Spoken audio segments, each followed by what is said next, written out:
Welcome to the Kill It podcast, where I, Christopher Bob Roberts, explain how I became healthy, wealthy, and happy by being ruthless with my friends, family, customers, and especially myself. And today we are going to discuss the ability to escalate the level of violence in the room. Now, most of the time, I use this podcast to discuss mindset topics, and this, at first glance at least, is more of a combatives or self-defense topic that I would usually cover in a YouTube video. However, if you pay attention, you will realize that the ability to escalate the level of violence in the room is something that you can and should use in every single area of your life. So, what do I mean by the ability to escalate the level of violence in the room? Well, first of all, let me give you an example.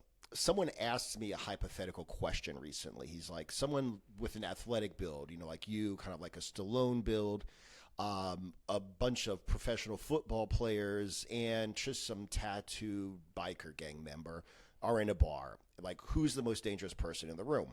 Okay. And my immediate answer was, regardless of what he looks like, the tattooed biker gang member was definitely the most dangerous person in the room. And the reason why this is because he has absolutely no problem quickly and without hesitation escalating the level of violence in the room. Let me give you an example, because I worked as a bouncer for a very long time. And I worked as a bouncer with a lot of biker gang members. And there's one time that I remember very well. There was a guy who was your stereotypical biker gang member. I mean, he had a shaved head, very long goatee, braided. He had little skull beads hanging on the braids of his goatee. Okay, you could see he was methed out, because although he had a decent amount of muscle, he's like kind of athletic. He was very lean. You could see in his eyes, you could see in his teeth that he was a meth head. Okay, really nice guy, got along great with him, but extraordinarily dangerous person. And an example is one time after we got off work, we're hanging out waiting to get paid, because we're getting paid under the table, waiting for our little bundle of cash. And he just goes ahead and he just pulls out a cigarette, and then he puts his lighter and his cigarette case on the table, and then he puts down brass knuckles on the table. Now, in Germany, where I was living at the time, brass knuckles are very, very, very illegal. It's what's called a verbotene Gegenstand, like a forbidden item, okay? There's no way that you are allowed ever to own or purchase or sell them. Like, very illegal. And I walked up, I'm like, wow, that's like a forbotene Gegenstand there. And he's like, no, Chris, it's okay. I filed it down. Okay, so apparently they were originally brass knuckles with like little arrowhead spikes on them, and he had filed them down, so now they were like just brass knuckles with little filed down spikes on them and not like actual arrowhead spikes on them. Okay, and he brought this to work to use if we were in a fight and he needed a little extra. So let's go back to this that's real. Okay, that was a real person, a real incident. But let's go back to the hypothetical situation we were talking about, where you have a bunch of football players hanging out, and there's always that guy. Maybe he gets drunk and he's insecure, so he wants to throw his weight around. Okay, 350-pound linebacker wants to throw his weight around, or maybe he wants to bully someone. For some reason, he wants to like push someone around, and he pushes this like little 150-pound methed out biker gang member. Or God forbid he like pushes him or does something like punches him. God forbid he actually physically assaults him. We're talking about pushing. We're talking about punching with a fist. Okay. The biker gang member would absolutely positively not hesitate at all to reach into his pocket, grab those brass knuckles with the spikes, and punch this fat fuck in the face until he filleted his face open, ripped it to ribbons, and his face was literally coming off of his skull because the guy pushed or punched him. Now, I'm not saying this is the proper thing to do. I mean, the biker gang member probably has been in jail before. He might go to jail again. But at the end of the day, the fact is he's the most dangerous person in the room because he has absolutely positively no fear to escalate the level of violence in the room quickly and without hesitation. Because I think we all know that if some fat football player gets a little drunk and wants to throw his 350 pounds of weight around, and bully someone or be an asshole, he did not expect to have his face removed from his skull. And all of his football friends did not expect that shit either.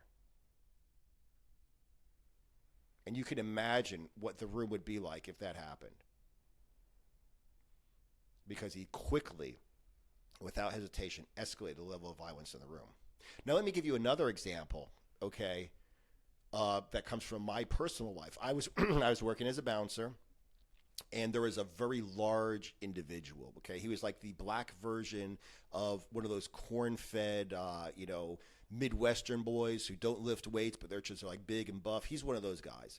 He's like a black dude. He didn't work out, but he was just big. He was a little bit chubby, but man, he was just a big man. He was a dangerous man. He had a great reputation as a street fighter. He was a bouncer in another place, and he would hang out where I was working, grab a beer, and then he would drive over to where he was working. Everyone knew him, okay? And for some reason, some idiot attacked him when he was down in the bar just hanging out for a little bit. So he starts throwing blows at everything that moves, okay? And the music was loud and everything. I was looking in another direction. A girl touched my shoulder. He's like, there's a fight. I turn around. I see this guy throwing blows. So I jump on his back. I knew him. I didn't want to hurt him, right? I just wanted him to stop because I knew he was probably been attacked by some idiot, and now he's just going crazy, right? So I just grabbed him in like a bear hug. And he's like tossing me around because he weighs a lot more than me and he's a strong guy. And then another bouncer friend of mine runs in and grabs his leg, so he falls down. So my friend's got his legs laying on the ground. I'm got a bear hug around him on the ground. He does not hesitate, okay, 1 second when he's on the ground to grab my left arm, put my bicep in his mouth, and bite as hard as he motherfucking can. Boom, immediate, no hesitation whatsoever. So what did I do?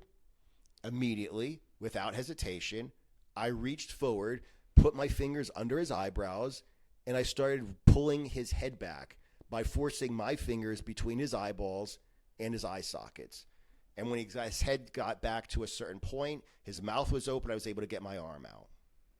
Now, that's what I talk about when I say being dangerous. That's what I talk about when I say being able to raise the level of violence in the room without hesitation. I just grabbed the guy. My friend just grabbed his legs. That's all we did. Boom, immediately, no hesitation, starts biting my arm as hard as he possibly can, okay? No hesitation, immediately, without thinking about it, reach and grab him by his eyeballs and start pulling his head back. I grab him, he bites me. He bites me, I start gouging his eyes out. So that alone is very important. Like I said, your ability to raise the level of violence in the room is extremely important in a self-defense or a combative situation. I see a lot of people, okay, a lot of women, when I train them in self-defense, I teach them how to hurt a person. They're like, well, I don't want to hurt anybody. And when I train men who don't have a violent background, they're not ex-soldiers, they're not cops, they're not bouncers, okay, they haven't really been in fights, just mild-mannered, law-abiding citizens, they're like, well, I don't want to get in trouble. But the problem is this causes hesitation. So if I teach you how to bite, eye gouge, headbutt, whatever, a person, and you think I don't want to get in trouble or whatever, and that causes a little bit of hesitation, that might be too long for you to get over that shit, for you to survive the situation you're in. If someone really wants to hurt you, he's going to hurt you. And if you just for a second hesitate to not raise the level of violence in the room and do everything you possibly can to kill that person, it's hard to kill a person, but if you try to kill the person, you'll probably hurt him. If you hurt him quickly enough, he might not have a chance to hurt you first. It really comes down to fractions of seconds when it comes to the ability to raise the level of violence in the room. So what I'm saying is, if you are one of those nice guys, law-abiding citizens, or women who don't want to hurt anybody, and you hesitate, no matter what you've got, I teach you how to bite, teach you how to headbutt, teach you how to eye gouge, teach you how to hit somebody in the throat. You've got a knife, you've got a gun, you got something with you. If you hesitate for a second, it doesn't matter because you're going to be hurt before you have the chance to use it, because the other person had the ability to raise the level of violence in the room quicker than you, and without hesitation. So obviously the ability to quickly raise the level of violence in the room without hesitation is very important in determining who is going to survive a physical confrontation. But it goes way beyond that. Let's come up with a really crazy example. Let's talk right now about politics, international affairs. Right now, I'm making this podcast just a couple days after Donald Trump tried to deport some illegal immigrants back to Colombia. And Colombia refused. And Donald Trump, without hesitation, was like, okay, immediate 25% tariff on everything coming into America from Colombia. 1 week later, if you don't capitulate, it's going to go up to 50%. And he just left it at that. 20 minutes later, the Colombian president's like, you can have my plane to take our people back. We don't need to do this shit. Immediately raised the level of violence in the room. No hesitation. Ronald Reagan did the same thing decades ago. Does anybody remember when Mr. Gaddafi in Libya decided that he would create the line of death? There was a little inlet in Libya, okay, where you could enter into this inlet and you could still be outside of the, 7-mile limit. You could still be in international waters. You had every right to be there. Didn't belong to Libya. You didn't encroach upon his boundaries, but it was in this inlet that Gaddafi claimed. He says anybody who comes past this line of death will be killed. Without hesitation, Ronald Reagan took the nearest naval warship and put it right inside there and said, okay, what's you gonna do? We're past your line of death. We're in international waters. Are you going to attack an American ship in international waters because of some imaginary bullshit line you made up to threaten the entire world? And once again, this ability to quickly escalate the level of violence in the room is not just important in terms of combatives or self-defense. It's something you can truly use in every area of your life. For instance, my girlfriend is a psychologist. She is a mental health therapist, and she talks a lot about boundaries. And one of the things she says is boundaries are things that you set, but you also enforce. You cannot control another person. All you can control is your own actions.